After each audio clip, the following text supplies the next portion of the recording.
Hello বন্ধুরা, welcome to my channel ঈশার রান্নাঘর। আজকে আমার রেসিপি লাউ চিংড়ি। আজকে ভীষণ সহজভাবে তোমাদের এই রেসিপিটা আমি দেখাবো। চলো দেখে নেওয়া যাক আজকের রেসিপি।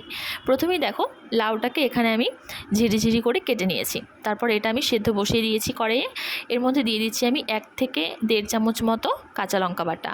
তারপর এর মধ্যে আমি দিয়ে দিচ্ছি পরিমাণ মতো নুন। এবারে এটাকে ভালো করে মিক্স করে নিয়ে ঢাকা দিয়ে কিছুক্ষণ এটাকে সেদ্ধ হতে দেব।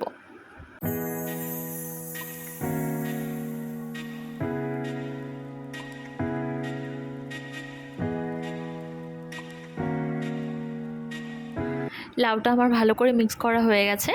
এবারে এটাকে গ্যাসের আঁচটাকে আমি হাই ফ্লেমে রেখে ঢাকা দিয়ে কিছুক্ষণ সেদ্ধ হতে দিচ্ছি। তারপর দেখো 5 থেকে 10 মিনিট পর আমি ঢাকাটা খুলে দিচ্ছি। এবারে দেখো লাউটা কিন্তু আমার প্রায় সেদ্ধ হয়ে এসছে, আর লাউ থেকে দেখো কতটা জল ছেড়ে দিয়েছে। এই জন্যই আমি গ্যাসের আঁচটাকে লো করে দিয়েছিলাম।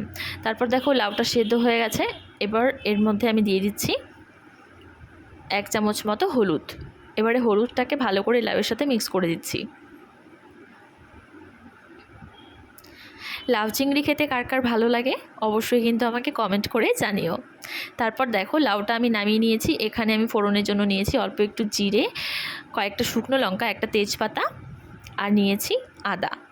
প্রথমে দেখো তেজপাতা দিয়ে দিচ্ছি, তারপর দিয়ে দিচ্ছি আমি কয়েকটা শুকনো লঙ্কা, এবারে দিয়ে দিচ্ছি আমি জিরে। এবারে এটাকে আমি ভালো করে একটু ভেজে নিচ্ছি। তারপর এর মধ্যে আমি দিয়ে দেব আদা।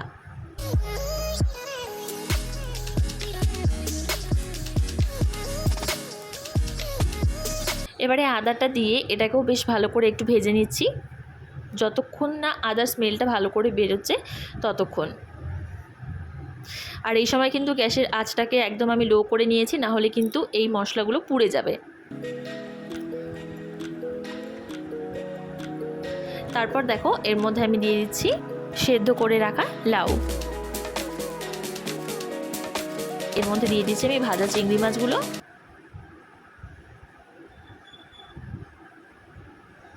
আর চিংড়ি মাছটা আমি আগে থেকে ভেজে রেখে দিয়েছিলাম, তোমাদের এটা দেখানো হয়নি। তারপর দেখো এর মধ্যে আমি দিয়ে দেবো 1 থেকে 2 চামচ মতো জিরে গুঁড়ো। এবার এটাকে ভালো করে মিক্স করে নিচ্ছি। 5 থেকে 7 মিনিট মতো রেখে এটাকে নামিয়ে নিলেই কিন্তু রেডি লাউ চিংড়ি। ভিডিওটি ভালো লাগলে লাইক, কমেন্ট, শেয়ার, আর আমার চ্যানেলটাকে অবশ্যই সাবস্ক্রাইব করে দিও। টাটা।